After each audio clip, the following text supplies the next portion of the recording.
प्यारे विद्यार्थियों, एक बार फिर आप सभी का स्वागत है। आज हम शुरू कर रहे हैं एक्सरसाइज 8.4 के लिए बेसिक, और एक्सरसाइज 8.4 के लिए हमारा जो टॉपिक है वो है त्रिकोणमितीय सर्वसामिकाएं। तो त्रिकोणमितीय सर्वसामिकाएं के बारे में जानने से पहले एक बार हम समझ लेते हैं कि सर्वसामिका क्या होती है। प्यारे बच्चों, मान लो हमारे पास कोई समीकरण है और उस समीकरण में जो भी संबंधित चर हैं, उसके अंदर जो भी चर हैं, अगर वो समीकरण उन चरों के सभी मानों के लिए उसको संतुष्ट करता है, समीकरण को संतुष्ट करता है, तो उस समीकरण को हम क्या कहते हैं? सर्वसामिका। जैसे हमने बहुत सारी सर्वसामिकाएं पढ़ी हैं। एक बीजीय सर्वसामिका लिखते हैं, x plus Y it's whole square क्या है? X square plus Y square plus 2xy। प्यारे बच्चों, ये एक समीकरण है। इस समीकरण में चर कौन कौन है? x और y। तो इस समीकरण में x और y का कोई भी मान आप रख लें तो ये समीकरण है उसको संतुष्ट करेगा, यानी कि लेफ्ट साइड और राइट साइड बराबर आएंगे। तो x और y के कुछ भी मान रखने से ये समीकरण उसको संतुष्ट करेगा, तो इस समीकरण को हम क्या कहेंगे? सर्वसामिका। तो ये हमारे पास बीजीय सर्वसामिका है। ठीक इसी प्रकार त्रिकोणमितीय अनुपात, त्रिकोणमितीय अनुपातों से जो हमें समीकरण मिलेगा, त्रिकोणमितीय अनुपातों से हमें जो समीकरण मिलेगा, अगर वो समीकरण संबंधित कोण, जो भी उसमें कोण लिया गया है, कोण ए, कोण बी, कोण सी या थीटा, जो भी उसमें कोण लिया गया है, उस कोण के सभी मानों के लिए अगर वो उसको संतुष्ट करता है, उस त्रिकोणमितीय समीकरण को संतुष्ट करता है, तो उसको हम क्या कहेंगे? त्रिकोणमितीय सर्वसामिका। थोड़ा सा आपको कंफ्यूजन हो सकता है, लेकिन जैसे जैसे हम कंप्लीट करेंगे टॉपिक को, आपको बहुत अच्छे से सारी सिचुएशन क्लियर हो जाएगी। फिलहाल आप इसको इस तरह से समझे कि जैसे हमारे पास ये बीजीय सर्वसामिका है, इसी तरह से हमारे पास त्रिकोणमितीय सर्वसामिकाएं हमें मिलेंगी, और फिर उन त्रिकोणमितीय सर्वसामिकाएं से हमें प्रश्नावली 8.4 के क्वेश्चंस को हल करना है। तो प्यारे बच्चों, स्टार्ट करते हैं, देखते हैं कि कौन कौन सी त्रिकोणमितीय सर्वसामिकाएं हमारे पास है। अभी तक हमने क्या पढ़ा है? हमने जो भी अपनी स्टडी की है वो स्टडी बेस की है। हमने एक समकोण त्रिभुज ली है। आप कोई भी समकोण त्रिभुज किसी भी तरीके से बना सकते हो। तो ए, बी और सी, तो यहां पे समकोण त्रिभुज कोण बी हमारा समकोण है। अब इसमें, इस समकोण त्रिभुज में, समकोण त्रिभुज ए बी सी में 90 डिग्री के सामने वाली जो भुजा होगी वो कर्ण होगी, यानी कि ए सी स्क्वायर किसके बराबर है? A B square plus B C square. ये हमने क्या अप्लाई किया? पाइथागोरस थ्योरम से का जो रूल है वो हमने यहाँ पे अप्लाई कर दिया। इसके साथ साथ हमारे पास जो त्रिकोणमितीय अनुपात है, हमारे पास जो त्रिकोणमितीय अनुपात है वो है साइन ए। एंगल हम ए ले रहे हैं, तो ये हमारा आधार हो गया। ये तो कर्ण फिक्स ही है। ये हमारे पास लंब हो गया। और अगर हम लिखें sine cos tangent L A L और बटे में के ए, तो सबसे पहले साइन ए क्या? लंब बटे में कर्ण। लंब है बीसी, कर्ण है एसी। दूसरे नंबर पे कोस ए, आधार बटे कर्ण। आधार है ए बी और कर्ण है एसी। तीसरे नंबर पे टेंजेंट ए, लंब बटे आधार। लंब है बीसी, आधार है ए बी। चौथे नंबर पे हम लिख लेते हैं कोट ए। ये टेंजेंट ए का विलोम होगा, तो ये हो जाएगा ए बी बटे में बीसी। ए बी बटे में बीसी। इसके बाद सीकेंट ए, सीकेंड ए कोस का विलोम होगा, तो ये AC बटे में AB। और छठे नंबर पे हम लिखते हैं कोसिकेंट ए, यह है हमारे पास साइन ए का विलोम है, तो ये हो जाएगा AC बटे में BC, AC बटे में BC। तो प्यारे बच्चों, हमने क्या किया, ये 6 त्रिकोणमितीय अनुपात हमने लिख दिए हैं। अब पाइथागोरस थ्योरम से हमें क्या मिला, AC का वर्ग प्लस बराबर है AB का वर्ग प्लस BC का वर्ग। इससे पाइथागोरस थ्योरम से हमें ये मिला। अब ये जो समीकरण है, अगर हम इसको समीकरण 1 मान लें, हमने क्या किया कि समीकरण 1 को AC का वर्ग से भाग करने पर हमने क्या किया, समीकरण 1 को AC के वर्ग से भाग कर दिया, यानी कि सबके बटे में क्या कर दिया, AC का वर्ग कर दिया। इधर AB का वर्ग है, बटे में AC का वर्ग हो गया, ये BC का वर्ग है, इसके बटे में भी AC का वर्ग हो गया। अब यहां से दोनों एक जैसे हो गए तो कट के 1 आ जाएगा। अब देखो ये AB का वर्ग और AC का वर्ग, यानी कि AB बटे में AC, इसका पूरे का वर्ग लिख सकते हैं हम इसको, प्लस BC का वर्ग है और AC का वर्ग है, तो हम इसको BC बटे में AC, इसका पूरे का वर्ग लिख सकते हैं। अब 1 बराबर है, अब देखो AB बटे में AC, AB बटे में AC, देखो AB बटे में AC क्या होता है, कोस है, तो इसकी जगह पे हम क्या लिखते हैं, कोस ए लिख देंगे और इसका वर्ग। BC बटे में AC, देखो BC बटे में AC ये क्या है हमारा साइन ए, तो ये साइन ए का वर्ग। 1 बराबर है, यहां पे देखो कोस ए और उसका स्क्वायर, तो इसको लिखते हैं कोस स्क्वायर ए। अब देखो कोस ए का स्क्वायर है मतलब कोस स्क्वायर ए, यानी कि यहां पे जो स्क्वायर है इसका मतलब पूरे का स्क्वायर है, प्लस साइन स्क्वायर ए। तो ये एक हमें त्रिकोणमितीय सर्वसाम्यिका मिल जाती है यहाँ पे। अब आप इसको देखेंगे कि मैं इसको अगर थोड़ा सा और ठीक करके लिखूं तो हम इसको लिख सकते हैं कोस स्क्वायर ए प्लस साइन स्क्वायर ए बराबर है 1। कोस स्क्वायर इसको पहले लिख दिया, इसको बाद में लिख दिया, या फिर इसको जैसे हम साइन से स्टार्ट कर रहे हैं तो इसको आप लिख सकते हैं कि साइन स्क्वायर ए प्लस कोस स्क्वायर ए बराबर है 1। तो ये हमारे पास एक त्रिकोणमितीय सर्वसाम्यिका आ गई, जो कि एक रिलेशन को रिप्रेजेंट करेगी किसके बीच में, साइन और कोस के बीच में, और ये ए के सभी मानों के लिए सत्य होगी। एक 0 से लेके और 90 डिग्री तक ए के सभी मानों के लिए कोई भी मान रख ले, 0 डिग्री से लेकर और 90 डिग्री के बीच में, इसमें ये सभी मानों के लिए सत्य होगी। तो प्यारे बच्चों, यहां से हमारे पास हमें एक सर्वसाम्यिका मिल गई। क्या सर्वसाम्यिका मिली हमें यहां से, तो सर्वसाम्यिका हमें मिल गई है कौन सी, कि साइन स्क्वायर ए प्लस कोस स्क्वायर ए बराबर है 1। तो ये हमें एक सर्वसाम्यिका मिल जाती है यहाँ पे। ये किसी तरह से हमने किससे भाग किया था, AC के वर्ग से भाग किया था। AC के वर्ग से भाग करने की बजाय अगर हम किसी दूसरी साइड के वर्ग से भाग करें तो क्या मिलेगा हमें, वो देखते हैं हम।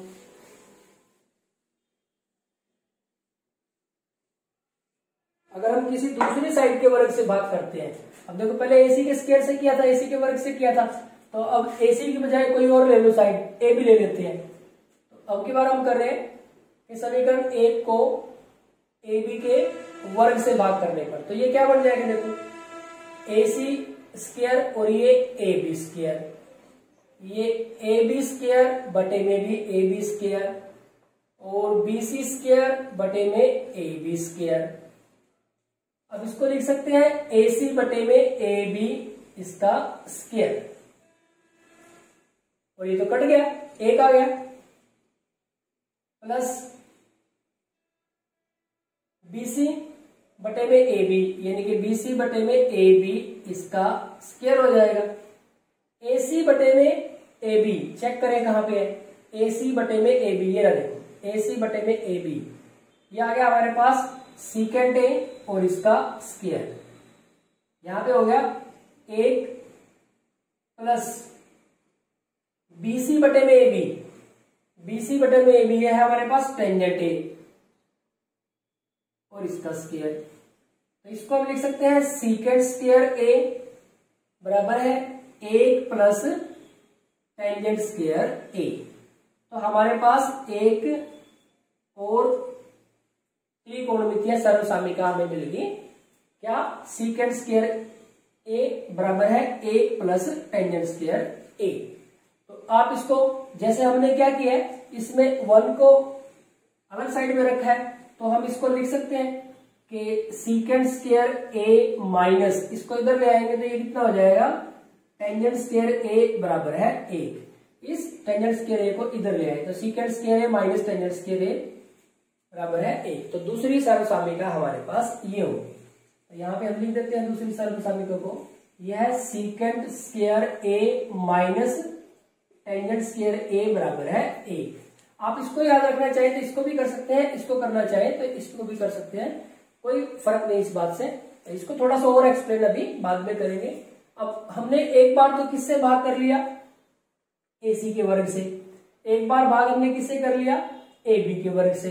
अब हम किससे भाग करेंगे, अब हम भाग करेंगे BC के वर्ग से। BC के वर्ग से भाग करने से पहले एक बार चेक करते हैं, जैसे ये 0 से लेके 90 डिग्री के तक के सभी मानों को संतुष्ट करता था, जैसे ये 0 से लेके 90 डिग्री तक के सभी मानों को संतुष्ट करता है, क्या ये भी 0 से लेके 90 डिग्री के सभी मानों को संतुष्ट करेगा। 0 डिग्री पे अगर इसको चेक करें, सीकेंट 0 कोस 0 होता है 1 का विलोम भी 1, तो 1 का स्क्वायर तो 1 आ गया। 0 पे यहाँ पे चेक करते हैं, टेंजेंट 0 होता है, 0 का स्क्वायर 0 हो गया, तो 1 माइनस 0 1, ठीक है, बिल्कुल सही बात है। लेकिन अगर हम A का मान 90 डिग्री ले तो देखो क्या क्या प्रॉब्लम आएगी। 90 देखो, कोस 90 डिग्री, कोस 90 डिग्री हमारे पास कितना होता है, कोस 90 0 होता है, कोस 90 का मान, कोस 90 डिग्री का मान होता है 0। तो कोस 90 डिग्री का मान अगर 0 है तो सीकेंट 90 डिग्री का मान कितना होगा, सीकेंट 90 डिग्री का मान होगा अपरिभाषित, और टेंजेंट 90 डिग्री भी अपरिभाषित है, तो ये तो दोनों ही टर्म अपरिभाषित होगी, इसका मतलब 90 डिग्री के लिए नहीं है ये। तो ये हमारे पास ए, जो कोण A है वो क्या क्या हो सकता है, 0 डिग्री से लेके और 90 से छोटा, 90 डिग्री नहीं हो सकता, यहाँ पे 90 डिग्री भी हो सकता था, 0 भी हो सकता था, 90 डिग्री और इसके बीच का भी, यहाँ पे 0 हो सकता है लेकिन 90 डिग्री नहीं हो सकता, क्योंकि 90 डिग्री पे क्या है, ये परिभाषित नहीं है। तो ये बात आपको ध्यान रखनी है। तो अब हम बात करते हैं कि तीसरी जो त्रिकोणमितीय सर्वसामिका है वो हम किस तरह से बनाएंगे। अब देखो, एक बार हमने एक भुजा का वर्ग से भाग किया, फिर अगली बार दूसरी से, अब की बार इसको फिर चेंज कर देते हैं। अब की बार देखो हमारे पास कौन कौन सा हो गया है, हमने AC के वर्ग से भाग कर दिया, AB के वर्ग से, अब की बार किससे कर देंगे, BC के वर्ग से। BC के वर्ग से हम इसको भाग कर देते हैं, तो AC का वर्ग बटे में BC का वर्ग, AB का वर्ग, BC का वर्ग और BC का वर्ग, और यहाँ पे भी BC का वर्ग। तो इसको हम लिख देंगे AC बटे में BC, इसका वर्ग, AB बटे में BC इसका वर्ग, प्लस ये कितना आ जाएगा, 1, तो कट जाएगा। अब AC बटे में BC, AC बटे में BC, BC से किया है ना हमने, तो AC बटे में BC, देखें भाई AC बटे में BC क्या आ जाएगा, कोसिकेंट स्क्वायर, अभी लिख देते हैं पहले, कोसिकेंट A बनेगा ना, AC बटे में BC, AC बटे में BC कोसिकेंट A, और इसका स्क्वायर है बराबर है AB बटे में BC, AB बटे में BC, ये कोट A इसका स्क्वायर है और प्लस 1, तो इसको हम लिख सकते हैं कोसिकेंट स्क्वायर A बराबर है कोट स्क्वायर ए प्लस 1। तो ये हमारे पास तीसरी त्रिकोणमिति है सर्वसामिका। यहां पे अब इसको थोड़ा सा और एक्सटेंड करें तो cosecant square A minus cot square ए बराबर है 1। तो इसको इस तरह से भी लिखा जा सकता है। तो हमारे पास जो तीसरी सर्वसामिका है वो आ गई हमारे पास cosecant square A minus cot square ए बराबर है 1। तो प्यारे बच्चों ये हमारे पास तीन सर्वसामिकाएं होंगी। हमने इसको ऐसे क्यों लिख लिया? अब देखो हमारे पास इक्वल टू तीनों जगह पे 1 कर लिया हमने, तो हमें एक बात तो पता चल गई कि हमारी तीनों ही सर्वसामिका की जो राइट साइड है वो किसके इक्वल है? 1 है। अब आपको ये तीन सर्वसामिका याद रखनी है, ध्यान रखनी है, ताकि आप एक्सरसाइज 8.4 के जो क्वेश्चंस है उनको सोल्व कर पाओ। प्यारे बच्चों एक बात और, ये कोई जरूरी नहीं है कि ये सर्वसामिका आपको इसी प्रकार से यूज करना पड़े। तो आपको देखो यहां से इसके दो पार्ट और बनते हैं। हम ये भी तो कह सकते हैं कि साइन स्क्वायर ए किसके बराबर है? 1 माइनस कोस स्क्वायर ए। तो साइन स्क्वायर ए ये इधर आ जाएगा, तो ये हो जाएगा 1 माइनस कोस स्क्वायर ए। और मैं अगर कोस स्क्वायर को इधर रखूं, अगर मैं कोस स्क्वायर को इधर रखता हूं तो कोस स्क्वायर ए बराबर है 1 माइनस साइन स्क्वायर ए। तो आपको ये तीनों में से कोई भी यूज करनी पड़ सकती है। ठीक इसी तरह से यहां पे सीकेंट स्क्वायर ए ये इधर आ जाएगा, तो ये हो जाएगा 1 प्लस टेंजेंट स्क्वायर ए। अब देखो अगर मैं इसको इधर लेके जाता हूं, यहां पे देखो ये अलग कर लेते हैं इसको, secant square A minus tangent square ए किसके बराबर है? 1 के। तो मैं अगर इसको इधर लेके जाऊंगा तो ये माइनस का रह जाएगा, तो मैं इसको तो इधर ले आता हूं और 1 को इधर ले आता हूं। तो सीकेंट स्क्वायर ए माइनस 1 किसके बराबर हो जाएगा? टेंजेंट स्क्वायर ए के। या फिर हम लिख सकते हैं कि टेंजेंट स्क्वायर ए किसके बराबर है? सीकेंट स्क्वायर ए माइनस 1 के। तो यहाँ पे इसको अगर हम टेंजेंट स्क्वायर में लिखें तो ये टेंजेंट स्क्वायर ए बराबर है किसके बराबर आ जाएगा? Secant square A minus 1। तो 3 यहां से हमें मिल जाती है। ठीक इसी तरह से इसको बनाओ तो cosecant square A minus cot square ए 1 है, तो कोसिकेंट स्क्वायर ए कितना आ जाएगा? 1 प्लस कोट स्क्वायर ए, ये बन जाएगा एक और। जैसे इसमें हुआ था ऐसे इसमें भी ऐसे होगा। अगर मैं इसको इधर ले जाता हूं तो ये माइनस का बचेगा, तो इसको मैं इधर ले आता हूं और इसको इधर ले आता हूं, तो ये हो जाएगा cosecant square A minus 1 equal to cot square A. या फिर हम इसको लिख सकते हैं कि cot square A equal to cosecant square A minus 1। यहां पे cot square A equal to कितना आ जाएगा? Cosecant square A minus 1। तो एक सेट हमारे पास ये बन गया। तो प्यारे बच्चों ये हमारे पास तीन त्रिकोणमितीय सर्वसामिकाएं हैं जिनका प्रयोग करके हम एक्सरसाइज 8.4 के क्वेश्चंस को सोल्व करेंगे। आपको याद ये तीन रख लें आप, जैसे फर्स्ट नंबर पे जो लिखी हुई है, यहाँ पे भी जो फर्स्ट नंबर पे लिखी हुई है और यहाँ पे भी जो फर्स्ट नंबर पे लिखी हुई है, आप ये तीन याद कर लें। बाकी की जो 6 बचती हैं वो इनके अंदर से ही बन जाएंगी। वो बाकी की जो 6 बची है वो इनके अंदर से बन जाएगी। तो आपको ध्यान रखना है क्या कि साइन स्क्वायर ए प्लस कोस स्क्वायर ए किसके इक्वल है? 1 के।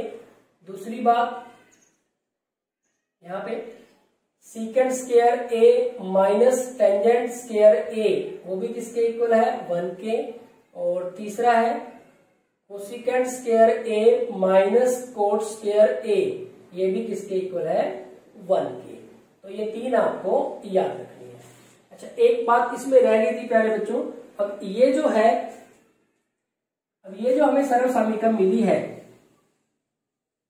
इसकी बात कर ले, इसको कह ले या फिर इससे ऊपर वाली कह ले, तो क्या ये 0 के लिए सेटिस्फाई करेगी? 0 के मान के लिए सेटिस्फाई करेगी? चेक करते हैं। साइन 0 0 होता है, तो 0 का विलोम क्या होगा? 0 का विलोम होगा अपरिभाषित। टेंजेंट 0 भी 0 होता है, तो टेंजेंट कोट क्या होता है? टेंजेंट का विलोम होता है, तो कोट 0 भी अपरिभाषित होगा, यानी कि 0 का ये सेटिस्फाई नहीं करेगी। 90 डिग्री पे चेक करते हैं, साइन 90 कितना होता है, साइन 90 साइन 90 होता है 1, तो 1 का विलोम भी 1 होगा, तो 1 का स्क्वायर करेंगे तो 1 ही मिलेगा, यहां से तो 1 मिलेगा। 90 पे चेक करते हैं, टेंजेंट 90 अपरिभाषित होता है, तो कोट 90 कितना होगा 0, अपरिभाषित का विलोम 0, 0 का स्क्वायर 0 ही आएगा, 0 प्लस 1 1 ही आएगा, तो इधर भी 1 और इधर भी 1, तो सही है। यानी कि ये 0 पे तो सही नहीं है, जो कोण है हमारा वो 0 से लेकर 90 था, लेकिन 0 के लिए सही नहीं है, 90 डिग्री के लिए सही है। तो 0 के लिए से लेकर 90 डिग्री तक कहीं भी हो सकता है, लेकिन 0 नहीं होगा, 90 हो सकता है, और उसके बीच की किसी वैल्यू के लिए भी, सभी के लिए ये ट्रू है। तो अगर हम बात करें तो ये हमारे पास 0 से लेके और 90 तक, 0 डिग्री से लेकर 90 डिग्री तक सभी जगह पे ट्रू थी। अगर दूसरे वाले की बात करें हम, दूसरे वाले में ये हमारे पास 0 और 90 डिग्री के बीच में किस जगह पे फेल हो गया था, 90 डिग्री पे ये फेल हो गया था, 0 पे ठीक था, क्योंकि टेंजेंट 90 और जो सीकेंट 90 है, सीकेंट 90 और टेंजेंट 90 डिग्री ये हमारे पास परिभाषित नहीं होते हैं, परिभाषित होते हैं। ठीक इसी तरह से तीसरे वाला हमारे पास 0 is less than a less than equal to 90 degree, तो यहाँ पे ये 0 डिग्री पे परिभाषित नहीं है, कोसिकेंट ए और कोट ए बाकी सभी के लिए ठीक है, तो 0 के लिए नहीं है, 0 के बाद 90 डिग्री तक सभी वैल्यू को ये सेटिस्फाई करता है। तो प्यारे बच्चों कंक्लूड करते हैं, एक्सरसाइज 8.4 के क्वेश्चंस को सोल्व करने के लिए हमें त्रिकोणमितीय सर्वसामिकाएं की समझ होनी चाहिए। तो ये जो त्रिकोणमितीय सर्वसामिकाएं हैं एक्सरसाइज 8.4 के लिए, ये हमारे पास 3 है। क्या है, साइन स्क्वायर ए प्लस कोस स्क्वायर ए बराबर है 1, secant square A minus tangent square ए बराबर है 1, और cosecant square A minus cot square ए बराबर है 1। अब जैसे पहली सर्वसामिका से 2 और बन जाती है। अब आपको क्या है, मान लो कोई भी सर्वसामिका है, मतलब आपको 1 माइनस कोस स्क्वायर ए की जगह पे साइन स्क्वायर ए भी लिखना पड़ सकता है, और साइन स्क्वायर ए की जगह पे 1 माइनस कोस स्क्वायर ए भी लिखना पड़ सकता है। ये अंडरस्टैंडिंग की बात है। जब क्वेश्चन आप सोल्व करोगे, जब क्वेश्चन की फॉर्म देखेंगे आप कि हमें ये इसके इक्वल प्रूव करना है, तो आपको पता चल जाएगा कि साइन स्क्वायर ए की जगह पे 1 माइनस कोस स्क्वायर ए लिखना है, या 1 माइनस कोस स्क्वायर ए की जगह पे साइन स्क्वायर ए लिखना है। मान लो कहीं साइन स्क्वायर ए लिखा हो और हमें प्रूव करते हुए कोस में आंसर चाहिए, तो साइन को हम कोस में कन्वर्ट कर लेंगे, और कहीं कोस स्क्वायर की टर्म है और हमें आंसर साइन में चाहिए, तो कोस को साइन में कन्वर्ट कर लेंगे। तो इस तरह से हमें क्वेश्चन की जो सेंस है उसमें क्या प्रूव करवाना चाह रहा है, इस पे डिपेंड करता है कि लेफ्ट साइड को राइट साइड के इक्वल लिखे और या राइट साइड को लेफ्ट साइड के इक्वल लिखे, तो ये इस बात पे डिपेंड करता है। तो प्यारे बच्चों ये हमारे पास 3 सर्वसामिका है, 3 को आगे एक्सपेंड करके थोड़ा सा और एलोबरेट करके टोटल हमारे पास ये 9 हो जाती हैं। तो इन 9 सर्वसामिकाओं के आसपास ही हमारे पास, वैसे तो सर्वसामिका ये 3 ही है, तो हमने 1 से 3 बना लिया, तो ये टोटल 9 हो जाती है। तो इन 9 रिलेशंस को यूज करके हम एक्सरसाइज 8.4 के क्वेश्चंस को सोल्व करेंगे। Thank you very much.